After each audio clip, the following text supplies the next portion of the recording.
नमस्कार.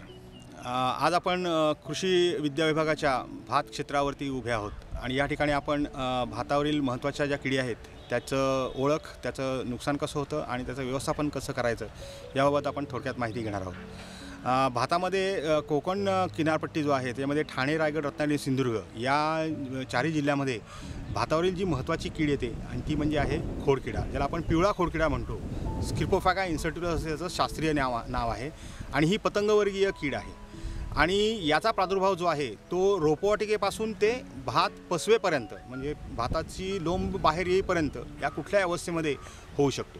परंतु सर्वसाधारणपणे या किडीचा जो प्रादुर्भाव आहे हा दोन विभागामध्ये आपण विभागू शकतो. एक म्हणजे भाताची जी बाल्यावस्था आहे तिथपासून ते फुटवे फुटण्याची अवस्था जी आहे याच्यामध्ये ज्यावेळेला या किडीचा प्रादुर्भाव होतो त्यावेळेला याच्यामध्ये फुटवे मरतात, कारण याची जी अळी आहे ह्या पिवळ्या खोडकिडीची ही अळी भाताच्या रोपाच्या खोडामध्ये प्रवेश करते आणि त्यानंतर आतला खोडाचा भाग पोखरून खाते आणि त्यामुळे परिणामी मधला जो सुईचा भाग असतो भाताच्या रोपाचा तो वाळतो आणि याला गाभामर असं म्हणतात किंवा फुटवेमर असं म्हणतात. ही झाली या किडीची पहिल्या अवस्थेतील नुकसानीचा प्रकार. ज्यावेळेला भात पोटरीच्या अवस्थेमध्ये असतं किंवा ज्याला आपण कांडी वळणं म्हणतो किंवा भात जे पोटरीत येतं त्यावेळेला या किडीचा जर प्रादुर्भाव झाला तर अशा वेळेला भातामध्ये जी येणारी लोंब आहे बाहेर तर तिला अन्न पुरवठा होत नाही, कारण पुन्हा एकदा या भाताच्या खोडामध्ये जी अळी असते या अळीमुळे आतला खोडाचा भाग पोखरला जातो आणि परिणामी भाताची लोंब बाहेर येऊन त्यानंतर त्यामध्ये दाणे भरण्यासाठी जे काय अन्नद्रव्याचा पुरवठा करावा लागतो तर ते हे रोप करू शकत नाही आणि त्यामुळे ही जी लोंब येते ती बाहेर येते परंतु त्याच्यामध्ये दाणे भरत नाहीत आणि परिणामी अशी लोंब जी आहे ही दाणे न भरल्यामुळे सरळ उभी राहते. उत्पत्ती जशी आपली सरळ असते तशा प्रकारे या लोंबीचा जो उभी राहण्याचा जो प्रकार आहे तर तो सरळ असतो आणि आपल्याला साहजिकच सगळ्यांना माहिती आहे की दाणे एकदा भरले की लोंब जी आहे ती अशी वळते, त्याला आकडी वळणं म्हणतो आपण. तशा प्रकारे ही लोंब जी आहे ती वळते आणि त्यामुळे भरलेली लोंब आणि दाणे भरलेली लोंब ह्याच्यामध्ये आपण फरक करू शकतो. ज्यावेळेला असे दाणे भरत नाहीत त्यावेळेला अशी पांढऱ्या रंगाची आपल्याला लोंब दिसेल, ज्याला काही स्थानिक भाषेमध्ये शेतकरी पिशी म्हणतात किंवा ज्याला आपण स्थानिक भाषेमध्ये पळींज असं म्हणतो. तर अशा प्रकारचं पळींज या भातामध्ये तयार होतं. अशा दोन प्रमुख अवस्थांमध्ये या किडीचा प्रादुर्भाव आपल्याला भात खाचरामध्ये दिसून येत असतो. या किडीची ओळख जर आपण बघायची झाली तर या किडीचे पतंग जे आहे त्याच्यामध्ये मादी पतंग आणि नर पतंग असे दोन आपल्याला प्रकार दिसून येतात. मादी पतंग हा आकाराने मोठा असतो आणि पिवळसर नारिंगी रंगाचे त्याचे पंखावरती खवले असतात आणि त्यामुळे लांबून हा आपल्याला भाताच्या हिरव्या पातीवरती पतंग आपल्याला सहज दिसतो. सायंकाळी जर तुम्ही या भाताच्या खाचरामध्ये जर फेरी मारलीत तर सायंकाळी काळोख पडू लागताना आपल्याला या किडीचे पतंग जे आहेत ते भाताच्या पातीच्या टोकाकडे वरच्या पृष्ठभागावरती बसलेले दिसतील आणि ही जी मादी पतंग आहेत हे सायंकाळच्या वेळेलाच फक्त बाहेर येतात, दिवसा ते लपून बसलेले असतात. नर पतंग जो असतो तो आकाराने लहान असतो. क्वचित प्रसंगी आपल्याला नर पतंग बघायला मिळतो, परंतु नर पतंग हा नेहमी भाताच्या पानांच्या खालच्या बाजूला लपून बसलेला असतो आणि तो वाळलेल्या गवताच्या रंगाचा असतो आणि अतिशय नाजूक पतंग आहे तो. परंतु मादी पतंग मात्र आपल्याला पृष्ठभागावरती भाताच्या पातीच्या सहजपणे दिसून येऊ शकतो. याच्यानंतर या मादी पतंगाच्या पंखाच्या पुढचे पंख जे आहेत त्याच्या वरच्या पृष्ठभागावरती दोन काळे ठिपके आपल्याला स्पष्ट दिसतील. त्यावरून आपण हा मादी पतंग सहजपणे आपल्या भातखाचरामध्ये ओळखता येऊ शकतो.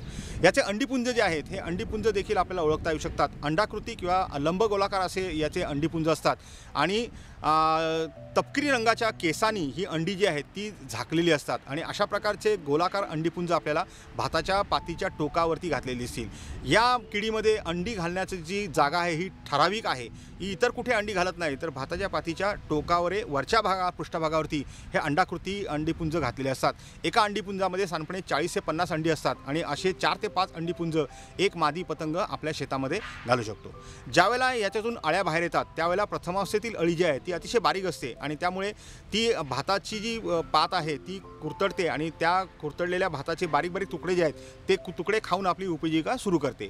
काही वेळेला याच तुकड्यांना लाळ्याच्या सहाय्याने ते एकत्र जोडून तराफा जसा असतो तशा प्रकारे तरंगण्यासाठी एक प्लॅटफॉर्म ती तयार करते आणि त्याच्यावर बसून ही अळी पाण्यामध्ये ज्यावेळेला भाताचं रोप वाऱ्याने हलतं त्यावेळेला ही पाण्यामध्ये पडते आणि हे जे तराफे आहेत किंवा हे जे सूक्ष्म तुकडे आहेत की या तुकड्यांमार्फत ही अळी एका रोपावरून दुसऱ्या रोपावरती संक्रमित होऊ शकते आणि हळूहळू संपूर्ण शेतामध्ये आपल्याला हा प्रादुर्भाव पसरलेला दिसून येतो.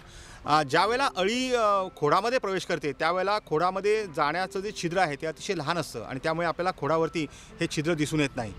ज्यावेळेला ही अळी आत प्रवेश करते त्यावेळेला साहजिकच हिचा जो पुढचा जीवनक्रम आहे तो या खोडाच्या आतमध्ये पूर्ण होतो आणि कोशावस्था देखील जी आहे ती या खोडामध्येच आतमध्ये पूर्ण होते. अळी अवस्था जी आहे ती साधारणपणे 15 ते 20 दिवसाची अळी अवस्था आहे. अंडीपुंज जे आहे ते साधारणपणे 5 ते 6 दिवसामध्ये फुटतात आणि पुढची कोशावस्था जी आहे ती साधारणपणे 10 ते 15 दिवसाची कोशावस्था आहे आणि अशा प्रकारे हिचा एक जीवनक्रम जो आहे तो साधारणपणे 35 ते 40 दिवसामध्ये पूर्ण होतो. याच्यामध्ये जे अळी अवस्था आहे ती अळी अवस्था एका खोडामध्ये साधारणपणे एकच अळी असू शकते, परंतु काही वेळेला आपल्याला एका खोडामध्ये 2 किंवा 3 अळ्या देखील आपल्याला असल्या दिसून येऊ शकतील.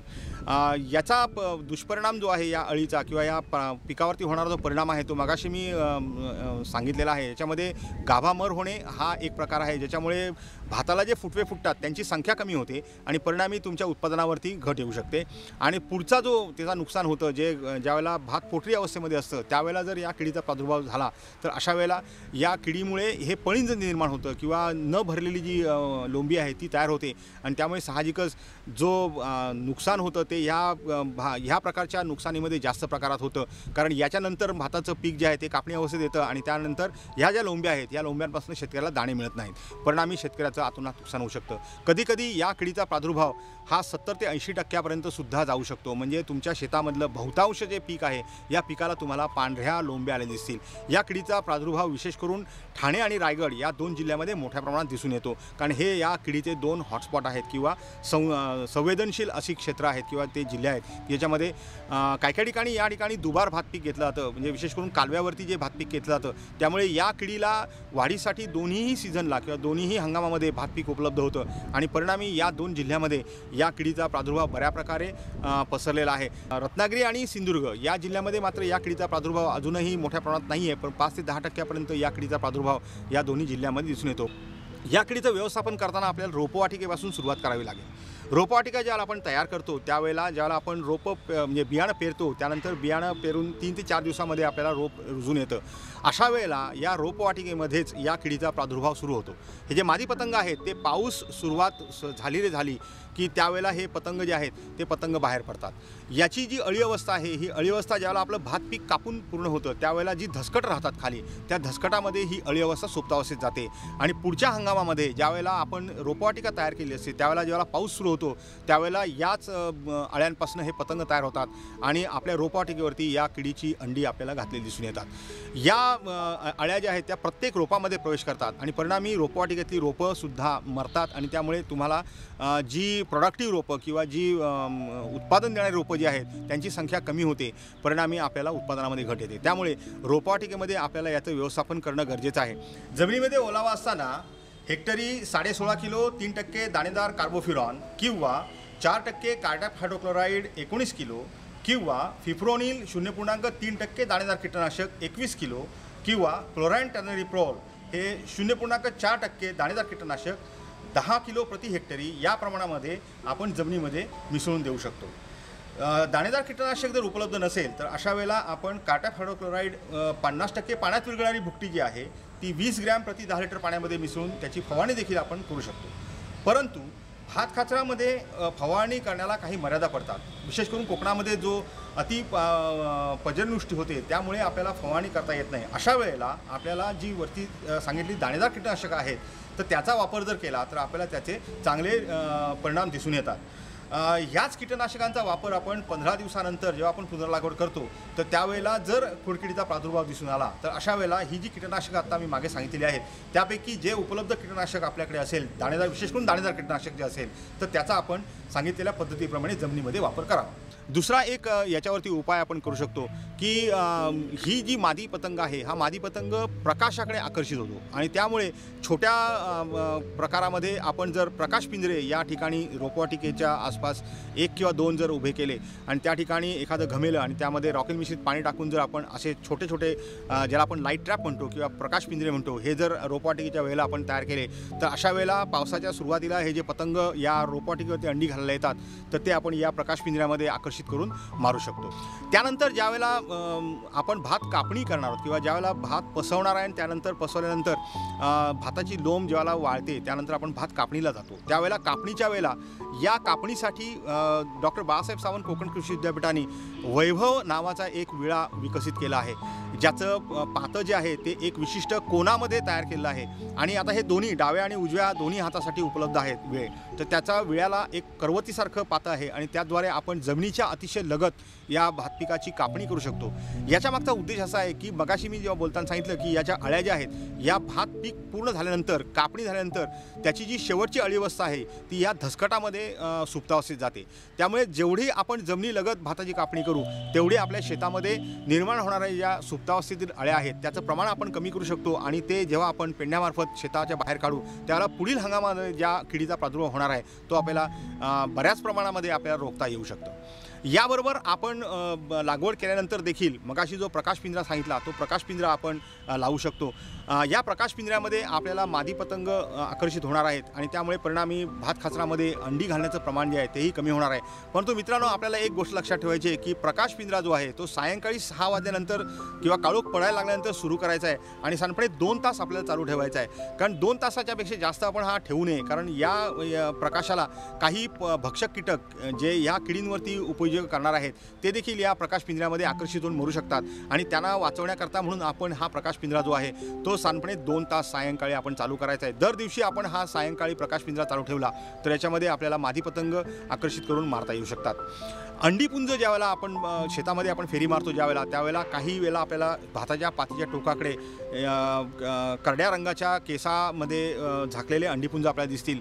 अंडाकृती असतात ते, आणि ते ज्या वेळेला आपल्याला दिसतील त्या वेळेला आपण ते खुडून जर आपण जाळून नष्ट केले तर त्याबरोबर आपण ह्या नवीन निर्माण होणाऱ्या अळ्या ज्या आहेत त्या एक प्रकारे आपण नष्ट करत असतो आणि परिणामी भात शेतामध्ये जे काही अळ्यांचं प्रसार होणार आहे तो पण आपण रोखू शकतो. या किडीच्या व्यवस्थापनासाठी जैविक कीटकनाशकांमध्ये ट्रायकोग्रामा जॅपोनिकम नावाचा अंड्यावरील परोपजीवी कीटक आपण शेतामध्ये सोडू शकतो. तर याचा साधारणपणे 50,000 ते 1,00,000 अंडी परोपजीवी कीटकांनी केलेली अंडी जी आहेत ती आपण शेतामध्ये कारच्या स्वरूपामध्ये सोडणार आहोत. या अंड्यामधनं ज्यावेळेला हे ट्रायकोग्रामाची माशी बाहेर येते त्यावेळेला ती आपल्या उपयोगितेसाठी या किडींच्या अंडी अवस्थेवरती आपली उपयोगा करते आणि त्यामुळे भात खाचरामध्ये जर ह्या खुडकिडीच्या अंडी पुंज असतील तर अशा ठिकाणी हा ट्रायकोग्रामा जॅपोनिकम हा जो अंड्यावरील परोपजीवी कीटक आहे तो आपली अंडी ह्या अंड्यामध्ये घालत असतो आणि परिणामी ही अंडी जी आहे ती नष्ट होत असतात. परंतु ह्याला आपल्याला साधारणपणे 5 ते 6 वेळा अशा प्रकारे हे कीटक जे आहेत ते आपल्याला शेतामध्ये सोडावे लागणार आहेत. तर अशा प्रकारे आपण या किडीचं जैविक स्वरूपामध्ये पण नियंत्रण करू शकतो. भात खाचरामध्ये आपल्याला या किडीच्या काही प्रतिकारक जाती असतील तर त्या देखील आपण लावू शकतो. विशेष करून ज्या हळव्या जाती आहेत किंवा लवकर तयार होणाऱ्या जाती आहेत ते या किडीला कमी प्रमाणात बळी पडतात. उशिरा होणाऱ्या जाती ज्या आहेत त्या आपल्याला या किडीसाठी मोठ्या प्रमाणात बळी पडतात आणि त्यामुळे आपल्या जमिनीच्या मजदुरानुसार ज्या ठिकाणी आपल्याला हळवी जात घेणं शक्य आहे त्या ठिकाणी आपण ती घेऊ शकतो. या किडीच्या व्यवस्थापनामध्ये नत्र खताचा वापर देखील सगळ्यात महत्त्वाचा आहे. अर्थात सगळ्याच किडींसाठी या नत्र खताचा वापर अतिशय काळजीपूर्वक करणं गरजेचं आहे, कारण नत्र खताचा वापर जर अतिरेकी झाला किंवा अतिरिक्त झाला तर भात पीक माजतं आणि अशा पिकामध्ये या विविध किडींचा प्रादुर्भाव होऊ शकतो. त्यामध्ये पिवळ्या खोडकिडीचा देखील प्रादुर्भाव आपल्याला मोठ्या प्रमाणात होतो. त्यामुळे पिकाच्या अवस्थेनुसार म्हणजे पहिल्यांदा रोपवाटिका, त्यानंतर फुटव्याची अवस्था, त्यानंतर पोटरीची अवस्था आणि त्यानंतर फुलरची अवस्था अशा 4 अवस्थेमध्ये आपण नत्र खताची जर विभागून मात्रा दिली तर त्याचा चांगल्या प्रकारे सदुपयोग होऊ शकतो आणि किडीला देखील आळा बसू शकतो. तर अशा प्रकारे या किडीचं व्यवस्थापन आपण चांगल्या प्रकारे करू शकतो. धन्यवाद.